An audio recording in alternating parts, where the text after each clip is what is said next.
بسم اللہ الرحمن الرحیم۔ السلام علیکم تمام دیکھنے والوں اور سننے والوں کو صدام ریاض کا پیار اور محبت بر اسلام۔ اسرار شہید قتل کیس کے اوپر آج کی پہلی ایپیسوڈ کے ساتھ آپ کی خدمت میں حاضر ہوں،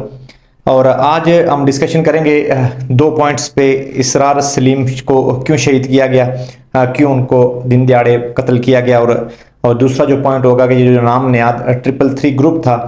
یہ جو اس کے نوجوان تھے یہ باغ میں کیا کیا حرکتیں کرتے تھے۔ ان دو پوائنٹس کے اوپر آج بات کریں گے اور کوشش کریں گے کہ مختصر اور سادہ الفاظ میں آپ تک بات پہنچائی جائے۔ پوائنٹ ٹو پوائنٹ بات کریں گے۔ اگر ویڈیو دیکھنے اور سننے کے بعد اگر آپ کا کوئی پرسنل سوال آپ کے ذہن میں آتا ہے تو وہ آپ میسنجر پہ میسج کر کے ہمیں بتا بھی سکتے ہیں اور پوچھ بھی سکتے ہیں، اور تاکہ اس کے اوپر بھی کوئی ویڈیو بنائی جائے یا پھر اس کے اوپر بھی کوئی بات کی جائے۔ اسرار سلیم شہید کو 16 اپریل کی شام 5 بجے اور 6 بجے کے درمیان بائی پاس روڈ پہ مین برج کے نیچے قتل کیا گیا۔ یہ واقعہ 5 اور 6 بجے کے درمیان کا واقعہ ہے۔ اس سے قبل 1 سے 2 بجے کے درمیان چشمے پہ الڑ چشمے پہ ایک جھگڑا ہوتا ہے، جس کو بنیاد بنا کر جو نوجوان ہیں جنہوں نے قتل کیا ان کا کہنا ہے کہ وہ جو چشمے کا جھگڑا تھا اس کی بنیاد پہ FIR بھی درج کی گئی۔ وہ جو چشمے پہ جھگڑا تھا اس وقت اسرار سلیم کا جو جھگڑا ہوا وہ عاشر بن شجاعت اور نامزد ملزم جو FIR کا دوسرا ہے باسط، یہ دو نوجوان تھے جو چشمے کے پاس گئے اور چشمے کے پاس انہوں نے اسرار سلیم کے ساتھ جھگڑا کیا۔ اس جھگڑے میں اسرار سلیم نے ان دو نوجوانوں کو مارا بھی، یعنی مختصر جو جھگڑا ہوتا ہے روٹین میں کوئی ان کی تلخ کلامی ہوئی، اور اس تلخ کلامی کے بعد تھوڑا سا جھگڑا ہوا اور یہ اپنے کام پہ واپس آ گئے، اور وہ جو دو نوجوان تھے وہ اپنے کام پہ واپس آ گئے۔ وہ جو جھگڑا تھا اس کے 3 گھنٹے بعد، تقریباً 3 گھنٹے گزر جاتے ہیں تو یہ جو نوجوان تھا اسرار سلیم، اس کو فہیم خورشید نامی نوجوان جو FIR کا ملزم ہے، جس نے خنجر کا اٹیک بھی کیا، ویڈیو میں آپ نے دیکھا بھی تھا، وہ اس کو کال کرتا ہے اور کال کر کے اسرار سلیم کو کہتا ہے کہ جو چشمے پہ جھگڑا ہوا ہے اس کو ہم رفع دفع کرتے ہیں، اس کی صلح کے لیے آپ شو روم میں تشریف لائیں، ہم آپ کے شو روم میں موجود ہیں۔ یہ جو شو روم تھا یہ اسرار کے حقیقی چچا نصیر نامی شخص کا تھا۔ نصیر جو اسرار کے حقیقی چچا ہیں۔ اسرار اس نوجوان کی کال یعنی فہیم خورشید کی کال کے 15 منٹ یا 20 منٹ کے درمیان وقوع پہ پہنچتا ہے، جہاں پر یہ وقوع رونما ہوتا ہے شو روم کے سامنے۔ یہ جو شو روم ہے یقیناً وہ ویڈیوز بھی آپ نے دیکھی ہوئی ہیں سوشل میڈیا پہ، آپ کو وقوع کی جو لوکیشن ہے اس کا بھی علم ہے بھی، اور جن کو نہیں بھی ہے وہ ویڈیوز کو دیکھ بھی سکتے ہیں، سوشل میڈیا پہ چیزیں موجود بھی ہیں مختلف لوگوں کی IDs پہ۔ تو یہ جو نوجوان فہیم بلاتا ہے اسرار کو، اور اسرار وقوع پہ جب آتا ہے تو اس کے بعد وقوع پہ جب وہ پہنچتا ہے تو کوئی بات نہیں ہوتی، جو ہی اسرار کی گاڑی آ کے رکتی ہے اور اس گاڑی کے رکنے کے کچھ سیکنڈز کے بعد ہی اسرار پر 14 سے 15 رکنی اسکواڈ چاروں اطراف سے نوجوانوں کا جنہوں نے اسرار کو قتل کیا وہ خنجروں، ڈنڈوں اور لوہے کے راڈ سے حملہ آور ہوتا ہے۔ اسرار شہید کو جب اٹیک کیا جاتا ہے اس وقت چونکہ جو ٹوٹل ڈیوریشن ہے وہ کچھ سیکنڈز میں یعنی 1 منٹ سے بھی کم ٹائم میں اسرار کو 8 سے 9 خنجروں سے زخمی کیا جاتا ہے، اور پھر اسرار کو ہاسپٹل لے جاتے ہوئے اسرار اپنی خوبصورت جوانی سے ہاتھ دھو بیٹھتا ہے۔ اب یہاں پر لوگوں نے بہت سارے سوشل میڈیا پہ سوال پوچھے، میسنجر پہ بھی بہت سارے لوگوں نے رابطہ کیا۔ پھر اس میں یہ ہوتا ہے کہ FIR درج ہوتی ہے، اور FIR کے نامزد ملزمان سمیت دیگر ملزمان کو پولیس اپنے پیرامیٹرز میں گرفتار کرتی ہے۔ جو پولیس گرفتار کرتی ہے وہ 21-22 دنوں میں نامزد ملزمان میں سے کو ملا کے کل 14 یا 15 لوگ اس وقت اسرار قتل کیس میں پولیس کی حراست میں۔ کچھ سہولت کاری میں آتے تھے، اور سہولت کاری کا چونکہ قتل کیس میں وہ اپنی ضمانت کروا سکتا ہے، اور سہولتکاروں نے اپنی اپنے وکلا کے تھرو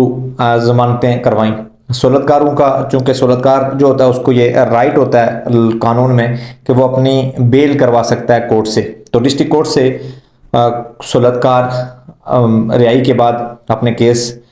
اس وقت ان کا کیس چل رہے ہیں کیسز۔ ایک سہولتکار تھا شوکت، جو واپس اس کی پہلے ضمانت ہوتی ہے، پھر عدالت اس کی ضمانت کو منسوخ کرتی ہے اور پھر وہ اس وقت پولیس کی تحویل میں ہے۔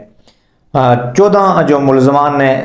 میں ایگزیکٹ 14 یا 15 اس لیے کہہ رہا ہوں کہ جب اس کے اوپر ہم عید کے بعد ولاگ کریں گے کہ وہ کون کون سے لڑکے تھے، ان کے ہم فوٹوز ویڈیوز میں آپ کے ساتھ شیئر کریں گے، تو آپ کو اندازہ ہو جائے گا کہ وہ کون کون سے لڑکے ہیں اور اس وقت پولیس کی تحویل میں جو وقوع پہ عملہ آور تھے۔ اس ایف آئی آر میں ایک شخص تھا جو نامزد ملزم تھا، شجاعت، جو کلری کا رہنے والا تھا، جو والد تھا ایف آئی آر کے نامزد ملزم اشر بن شجاعت اور عمر بن شجاعت کا۔ شجاعت نامی شخص قتل کی رات یہاں سے اسلام آباد چلا جاتا ہے اور 17 تاریخ کو، یعنی 17 اپریل کو قتل کے دوسرے دن وہ اسلام آباد ایئرپورٹ سے سعودی عرب باعزت پہنچ جاتا ہے۔ اس کے اوپر بھی بہت سارے سوال اٹھے کہ اس نے پولیس کے کسی آفیسر کو 10 لاکھ روپیہ دیا، سوشل میڈیا پہ چیزیں آپ کے سامنے بھی آئی ہوں گی۔ اب اس کا جو معاملہ ہے وہ، اور خدا کا معاملہ، اگر کسی پولیس آفیسر نے اس سے پیسے لیے یا دیے، لیکن وہ باعزت پولیس کی 3 مین برجز کو کراس کرتے ہوئے کوالا، ٹائیں اور مری، کوالا، ٹائیں اور یہ آزاد پتن کے 3 مین برجز کو کراس کر کے وہ باعزت راولپنڈی داخل ہوا۔ پھر راولپنڈی سے 45 منٹ کی ڈرائیو کے بعد وہ اسلام آباد ایئرپورٹ پہنچا۔ اسی سفر کے دوران اس نے سعودی عرب کا ٹکٹ کروایا اور باعزت طریقے سے وہ ایئرپورٹ سے سعودی عرب کے لیے روانہ ہوا اور سعودی عرب پہنچ گیا۔ پھر سوشل میڈیا پہ اس کے اوپر لوگوں نے سوال بھی اٹھائے کہ وہ کب آئے گا۔ اب پولیس نے قتل کا چلان پیش کرنا ہے، دیکھتے ہیں کہ اس کو اشتہاری ملزم ڈکلیئر کرتی ہے پولیس یا پھر پولیس اس کو واپس لا کے قتل کیس کا چلان پیش کرتی ہے۔ بہت سارے سوالات ہیں، لیکن وہ شجاعت جو ہے وہ اس وقت مختصر کے پولیس کی تحویل میں نہیں ہے۔ باقی 14 سے 15 لوگ اس وقت پولیس کی تحویل میں ہیں جو وقوع پہ موجود تھے۔ اب لوگوں نے کہا، ایک مین سوال تھا، اس پہ آئیں گے کہ جو اسرار تھا، وہ جو شہید ہوا تو وہ محض ایک پانی کا جھگڑا تھا یا کوئی اور وجوہات بھی تھیں؟ اس طرح کے بہت سارے کامنٹ سیکشن میں بھی بہت مختلف لوگوں نے سوال بھی پوچھے اور پھر میسنجر پہ پوچھے، پھر کالز کر کے پوچھے، اور پھر اس کے علاوہ اور بہت سارے صحافیوں نے جب اس کے اوپر آواز اٹھائی یا سوشل ایکٹیوسٹ تھے تو ان سے بھی یہ سوالات کامنٹ سیکشن میں یا سوشل میڈیا پہ لوگوں نے فیس بک پہ یہ سوالات پوچھے کہ ایک پانی کی وجہ سے یہ جھگڑا ہوتے ہوئے نظر نہیں آ رہا تھا کہ پانی پر کوئی کسی بھی ملک میں، کسی بھی دنیا میں، کسی بھی جگہ پانی پہ جھگڑا ہو اور پھر انسان کو دن دیہڑے دن کی روشنی میں، جہاں پہ چاروں اطراف میں شہر میں کیمرے تھے، ان کیمروں کی موجودگی میں پبلک کے سامنے عصر کے ٹائم یعنی دن کی روشنی میں ایک انسان کو ذبح کر دیا جاتا ہے 8 اور 9 خنجروں کے ساتھ۔ کس بے دردی سے قتل کیا گیا اسرار کو، اس کی ویڈیوز، اس کے فوٹوز پولیس کے پاس بھی ہیں، یقیناً وہ کورٹس میں بھی پیش ہوں گے، اور سوشل میڈیا پہ جن کے سامنے میں بات کر رہا ہوں، جو لوگ اس ویڈیو کو دیکھیں گے یا سنیں گے، ان کے پاس بھی اس قتل کیس کی ایک ایک چیز موجود ہے، چاہے وہ سی سی ٹی وی ویڈیوز ہے یا فوٹوز ہیں، قتل کے وقوع کے ٹائم کی ویڈیوز یا فوٹوز ہیں، پھر ہاسپٹل میں پوسٹ مارٹم سے پہلے یا پوسٹ مارٹم کے بعد، پھر تدفین تک کے تمام مناظر کیمرے کی آنکھ نے ایک ایک چیز کو محفوظ کیا، اور چیزیں پولیس کے پاس بھی موجود ہیں اور ورثا کے پاس بھی موجود ہیں، اسرار کے کزنز کے پاس موجود ہیں، ہمارے پاس بھی بہت ساری ایسی چیزیں، سی سی ٹی وی ویڈیوز اور کال ریکارڈنگز اور دیگر چیزیں موجود ہیں۔ ویڈیو کو زیادہ لمبا نہیں کریں گے، ہم مختصر اب آگے چلیں گے کہ اس جو قتل کی مین وجہ تھی وہ کیا تھی۔ یہ جو 333 نام نیاد گروپ تھا، یہ بہت سارے لڑکے اور لڑکیوں کو بلیک میل کرتا تھا۔ لڑکے اور لڑکیوں کی نازیبا تصاویر اور ویڈیوز ان کے پاس محفوظ تھیں، اور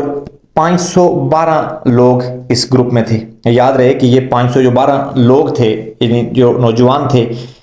فیس بک پہ 512 ممبر تھے اس میں سے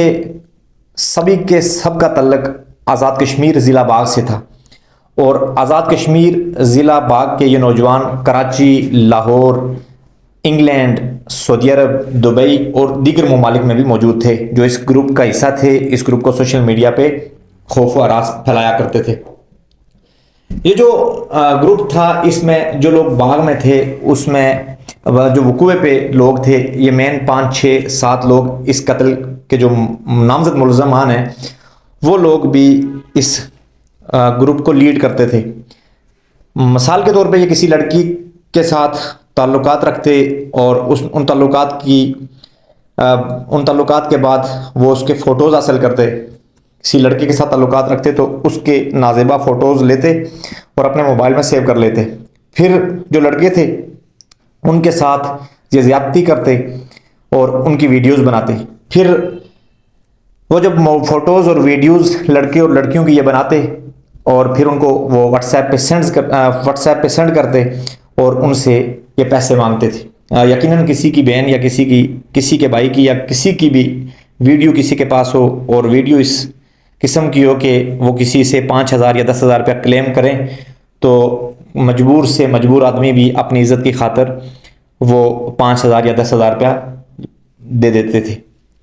یہ جو لڑکے تھے، یہ 512 میں سے جو ایکٹیو لوگ تھے اس گروپ کے، ان کی تعداد لگ بھگ 100 بتائی جاتی ہے، اور یہ 100 لوگ سوشل میڈیا پہ گروپ بناتے اور اس گروپ کی باقاعدہ رجسٹریشن ہوتی، اور یہ جو گروپ تھا، اس گروپ کے ایمز اینڈ آبجیکٹیو میں شامل تھی کہ اگر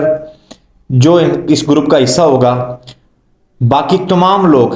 گروپ کے اس کو، اگر وہ غریب ہے تو فائنینشلی تھوڑی بہت سپورٹ بھی کر لیں گے، موبائل بھی لے کے دے دیں گے، اور وہ ان کے لیے کام کرے گا۔ وہ جہاں پہ بلائیں گے وہ جھگڑا کریں گے، کسی کو مارنا۔ انہوں نے بہت اسرار کے قتل سے پہلے اس گروپ نے باغ کے مختلف مقامات پہ لوگوں کو خنجر مارے، سوٹیاں ماری، کالجز میں، پرائیویٹ سیکٹرز کے اندر، پرائیویٹ کالجز کے آگے، پرائیویٹ سکولز میں جا کے انہوں نے بدماشی کی۔ بہت ساری لڑکیوں کے ساتھ ان کے تعلقات رہے، اور وہ لڑکیاں ان کے ہاتھوں بلیک میل تھی، اور وہ جو قوم کی بیٹیاں تھیں یا قوم کی بہنیں تھیں، وہ سب مجبوراً ان سے رابطہ کرتی اپنی فوٹوز اور ویڈیوز پبلک نہ ہونے کی وجہ سے۔ پھر یہ جو بات میں نے کی کہ یہ جو ویڈیوز یا فوٹوز بناتے تھے، اس کے اوپر میں ایویڈنس رکھتا ہوں۔ مجھ سے شاید بہت سارے لوگوں نے رابطہ کیا، اور میرے پاس لڑکے اور لڑکیوں کی فوٹوز اور ویڈیوز موجود ہیں۔ اگر کوئی ادارہ، کوئی ذمہ دار مجھ سے کوئی فوٹو یا ویڈیو اس ویڈیو کے بعد مانگنا چاہے، میں کسی کو سینڈ تو نہیں کر سکتا، لیکن دکھا ضرور سکتا ہوں۔ جنہوں نے مجھے بھیجی، انہوں نے بھی، ان کے میں اکاؤنٹ کا جو ٹائٹل ہے وہ بھی ان کے ساتھ شیئر کر سکتا ہوں، جس نمبر سے آئی وہ بھی میں ان کے ساتھ شیئر کر سکتا ہوں۔ پھر یہ جو گروپ تھا، یہ منتھلی لڑکے اور لڑکیوں سے بلیک میل کر کے پیسے کھاتا تھا۔ انہوں نے بہت سارے لڑکے اور لڑکیوں کے ساتھ ظلم کیے، زیادتیاں کی۔ ایک ماں بھی ان کی زیادتی کا نشانہ بنی، اور ایک والد بھی اس معاشرے کا ان کی زیادتی کا نشانہ بنا۔ پھر ایک استاد کو اس گروپ کے 3 لڑکوں نے نڑیولہ اور کلری کے ایک سکول میں جا کے، نڑیولہ یا کلری کا ایک سکول تھا، اس سکول میں جا کے انہوں نے ایک استاد کو پیٹ میں خنجر مارا۔ بعد میں معززین بیٹھے، اور معززین نے عدالت سے وہ کیس صلح کے طور پہ ختم کروا دیا تھا، کچھ پیسے دے کے اور کچھ لین دین ہوا تھا۔ پھر ایک اور کیس ہوا تھا چھتر میں، اس کا بھی لین دین ہوا تھا، انہوں نے ایک لڑکے کو زیادتی کا نشانہ بنایا تھا۔ پھر یہی نام میں 333 گروپ تھا، جنہوں نے لسٹنہ میں ایک لڑکی کے ساتھ، جس کا نام الف بے جیم تھا، وہ سب جانتے ہیں، کورٹ میں اس کی چیزیں بھی موجود ہیں، پولیس کے ساتھ FIR بھی ہے۔ وہ جو لڑکا تھا اس کو لسٹنہ زیادتی کا نشانہ بنایا، بعد میں وہ کیس بہت ہائپ پہ چلا گیا، پھر وہ کیس آہستہ آہستہ برادری کے معززین نے ٹھنڈا کروا دیا تھا۔ بہت سارے گفتگو، بہت ساری پوائنٹس ہیں، بہت ساری باتیں۔ اب یہ جو باتیں میں نے دونوں گروپس کی آپ کے سامنے رکھی ہیں، یہ 100% ایکوریٹ باتیں ہیں اور ایکوریٹ معلومات ہیں۔ میں اس گروپ کے حوالے سے ایک بات آخر میں آپ سے اور شیئر کروں گا کہ جو 333 گروپ تھا، اس کا اسلام آباد اور راول پنڈی کا ایک